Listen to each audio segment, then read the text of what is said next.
Bismillahirrahmanirrahim. Assalamualaikum warahmatullahi wabarakatuh. Kali ini kita akan membuat seri belajar Android Studio dimulai dari basic atau dari nol ya. Untuk video pertama ini kita akan bahas tentang apa saja yang dibutuhkan dari dalam mempelajari Android Studio serta pengenalan Android Studio itu sendiri ya. Jadi untuk yang pertama, software yang wajib kita gunakan atau kita butuhkan, yang pertama ada Java Development Kit atau JDK. Kemudian yang kedua Android Studio beserta dengan SDK-nya.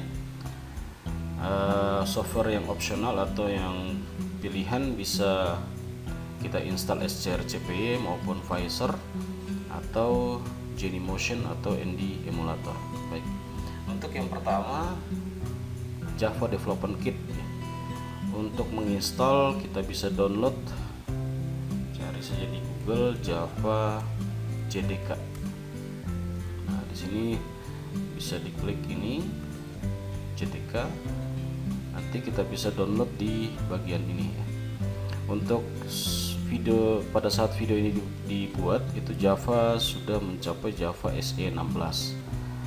Kalau tidak salah di dokumentasi Android Studio yang saya baca itu baru support dengan Java 11, sehingga saya sarankan menginstal Java 11. Saya sendiri masih menggunakan Java 8 dan masih aman-aman saja ya.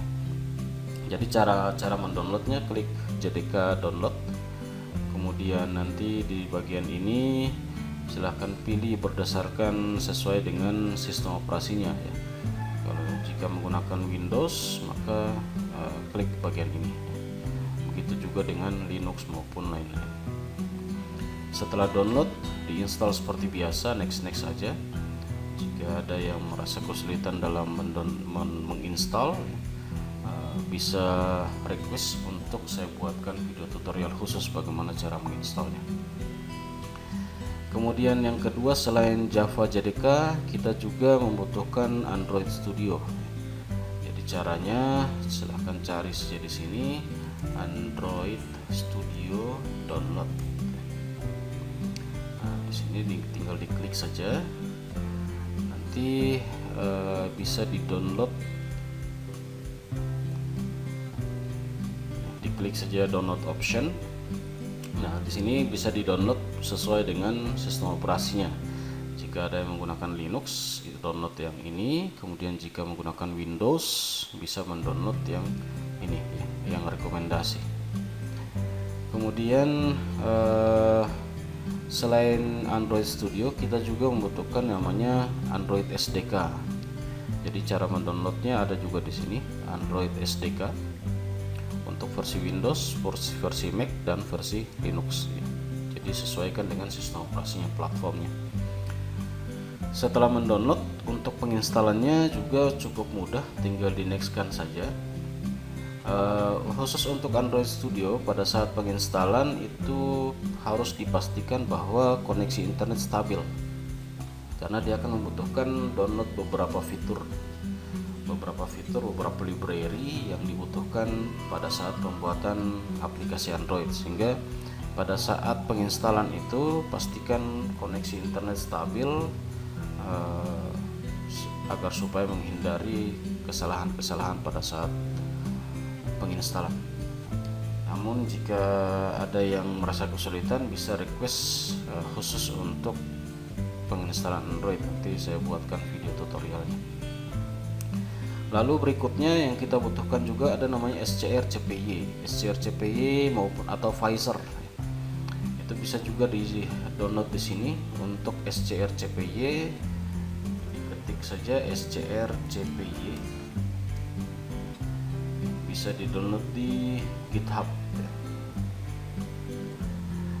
Kegunaan dari SCR-CPY ini untuk dapat menampilkan handphone kita. Jadi nanti handphone yang kita punya itu nanti dijadikan sebagai media untuk menjalankan aplikasi Android yang kita buat. Saya sarankan menggunakan handphone masing-masing sebagai device-nya, karena jika kita menggunakan emulator bawaan daripada Android Studio itu akan menguras resource, karena Android Studio sendiri itu membutuhkan spek yang cukup besar. Saya sendiri menggunakan RAM yang 4 GB sehingga speknya minimum sekali, sehingga untuk mendukung agar supaya aplikasi yang dijalankan nanti stabil, saya menggunakan handphone atau device saya sebagai emulator yang nantinya digunakan untuk menjalankan aplikasi yang dibuat. Jadi jika RAM-nya 8 GB saya rasa tidak ada masalah. Namun saya sekali lagi menyarankan menggunakan device agar supaya resource daripada komputer bisa diminimalisir. Nah, SCRCPI ini digunakan untuk menampilkan handphone di laptop kita atau di komputer kita agar mudah pada saat menjalankan aplikasi kita dapat melihat atau monitoring melalui monitor ya. Jika menggunakan versi Windows, silahkan di download saja ini file zip kecil saja, di download nanti kemudian diekstrak. Lalu untuk selain SCRCPI ada alternatif berikutnya. Jika sudah ada SCRCPI maka Pfizer tidak perlu diinstal. Jika ada yang tidak menggunakan SCRCPI tapi menggunakan Pfizer, bisa di-download bisa cari di sini Pfizer, sama saja ya, Pfizer download. Ini juga sama, aplikasi untuk menampilkan handphone di layar monitor komputer. Jika tidak ada perangkat Android sama sekali, jika handphone yang kita gunakan bukan aplikasi Android, maka mau tidak mau kita menggunakan emulator. Nah, untuk emulator sendiri saya rekomendasikan menggunakan Genymotion atau ND emulator. Saya tidak merekomendasikan menggunakan emulator bawaan daripada Android Studio karena menurut saya cukup berat untuk menguras resource daripada laptop ya. Sehingga saya sarankan menggunakan Genymotion. Untuk yang mendownload Genymotion bisa cari di Google juga, ketik saja Genymotion download. Nanti ini untuk download Genymotion. Lalu jika ada alternatif lain selain Genymotion, jadi jika dirasa Genymotion cukup tidak terlalu familiar, bisa menggunakan emulator namanya ND emulator. Ini juga emulator yang cukup ringan menurut saya. Bisa dicari ND emulator, sama saja ya. Untuk untuk yang kita gunakan pada seri ini saya akan menggunakan SCRCPI saja karena menurut saya SCRCPI cukup stabil dalam menampilkan handphone. Saya coba menjalankan SCRCPI-nya. Nah, untuk SCRCPI sendiri pada saat kita sudah download tadi diekstrak, lalu kita menjalankan cara menjalankannya, colok dulu atau koneksikan dulu handphone kita dengan USB ya, dengan menggunakan kabel USB. Kemudian pastikan juga handphone yang kita punya itu sudah terinstall drivernya di PC kita ya, device, agar supaya perangkat kita itu sudah dikenali di handphone atau komputer yang kita punya.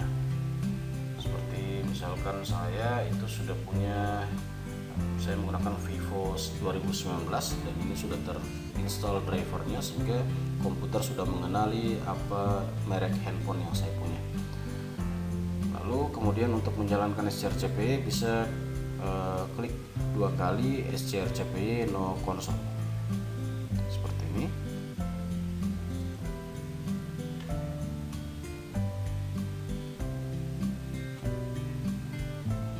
Jika tidak terjadi masalah, maka nanti handphone yang kita punya itu bisa tampil di laptop seperti ini. Jika yang belum tampil seperti ini, untuk pertama kalinya komputer kita tidak akan bisa menampilkan kecuali kita mengaktifkan mode debugging. Cara mengaktifkan mode debugging, kita bisa ke menu pengaturan, lalu bisa cari di bagian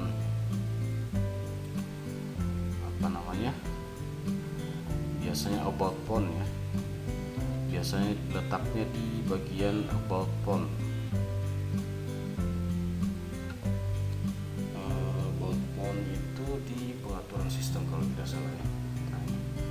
Oke, jadi masing-masing handphone beda-beda tempat menunya. Jadi cari about phone atau tentang ponsel. Nanti di bagian tentang ponsel itu harus diklik ulang-ulang versi perangkat lunaknya. Diklik ulang-ulang sampai tertulis mode developer aktif. Kalau saya punya sudah aktif sehingga di sini tertulis tidak perlu. Setelah mode developer aktif, kita bisa cari mode developer di menu opsi pengembang atau opsi developer. Di bagian sini kemudian kita aktifkan mode pengembangnya. Klik OK. Lalu selanjutnya kita juga aktifkan debugging USB. Jadi itu yang kita butuhkan untuk agar supaya handphone kita bisa menjalankan aplikasi dari Android Studio. Baik, untuk itu saja yang kita butuhkan.